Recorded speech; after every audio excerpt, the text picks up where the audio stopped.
سيدي الرئيس الانضمام إلى منظمة بريكس، وقد أعلنتم خلال زيارتكم الجولة الأخيرة اللي هي تاريخية لدول وازنة أن الجزائر دخلت كمساهم في بنك هذه المنظمة.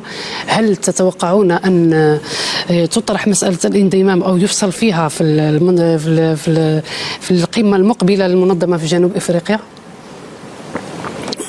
ما اتفقوش لحد الآن على المقاييس نتاع القبول ولا رفض اي دوله من الدول، ولكن حنا الشيء اللي مشجعنا ان الفاعلين فيها الصين، روسيا، جنوب افريقيا، حتى البرازيل. ديلما الرئيسة السابقة تاع البرازيل اللي هي رئيسة البنك الحالي قالت الجزائر ضرورية للبريكس لأن الجزائر منفذ لشيماء. بالنسبة لمنظمة البريكس، منظمة البريكس يعني الحمد لله أنه تم قبول الجزائر للانضمام إلى منظمة أو إلى مجموعة البريكس اللي هي تجمع مثل ما قلنا 5 دول عظمى في العالم اللي هي. إذن انضمام الجزائر إلى هذه الدول يعتبر حدث عالمي بارز جدا جدا جدا. إذن قبول الجزائر للانضمام إلى هذا التجمع اللي هو البريكس يعتبر أمر جلل. نظن حسب المعلومات أو حسب التطريش الكلام أنه الآن فيه خبراء جزائريين يتناقشوا مع الخبراء في هذه المجموعة للإعلان الرسمي عن الانضمام ومشاركة الرئيس تبون. ممكن بداية السنة 2023 راح يكون الانضمام الرسمي إلى هذه المنظمة التي سنستفيد منها كثيرا. أنا بريكس لي شينوا قال لك حنا اوني داكور، لي روس قالوا اوني داكور، l'Afrique du Sud ils sont d'accord, le Brésil je pense qu'avec la nouvelle élection تاعهم ils sont d'accord. بخصوص العملات الأجنبية، في سؤال مثلا في العالم العربي هل يفكر زملائنا في البلدان العربية في إنشاء عملة عربية مشتركة أو عملة واحدة؟ أتمنى ذلك. ما أعتقدش فيه مشروع من هذا القبيل. احنا اليوم بعض العملات فرضت نفسها في الاقتصاد العالمي، ولكن صبحت تتأثر بما يتأثر به الاقتصاد العالمي سياسيا.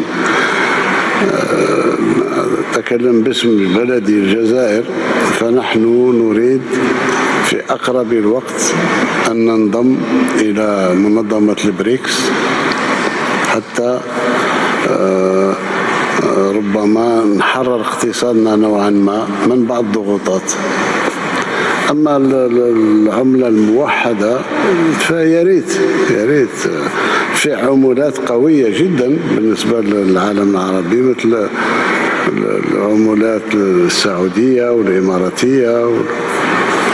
أتمنى باش تكون فيه يعني قرارات مثل ما تفضلتم فخامة الرئيس. شكرا.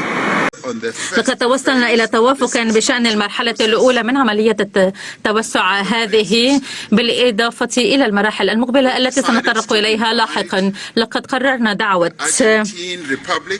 جمهورية الأرجنتين، جمهورية مصر، إثيوبيا، إيران، المملكة السعودية، بالإضافة إلى الإمارات، لتصبح دول دائمة العضوية في مجموعة بريكس. وستبدأ هذه العضوية ابتداء من الأول من يناير من عام 2024.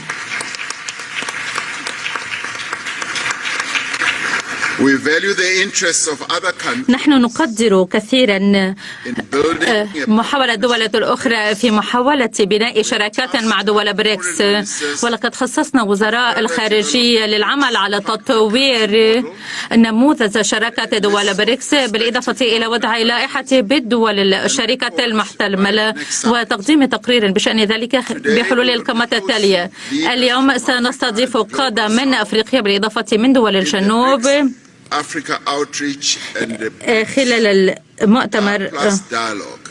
حواري منتدى البريكس وأفريقيا، وذلك سيسمح لنا بالحصول على حوار شامل بشأن القضايا الأساسية التي تؤثر بالاقتصادات النامية، بل التي تعمل على تحديد الأنشطة التي بإمكاننا ممارستها معا، وذلك من أجل تحقيق عالم أكثر شمولية وأكثر شمولية وبدون أي تمييز. أود أن أشكر قادة البرازيل وروسيا والهند والصين، لأننا معا ومع وفودهم تمكنوا من المشاركة في هذه القمة الناجحة والمثمرة.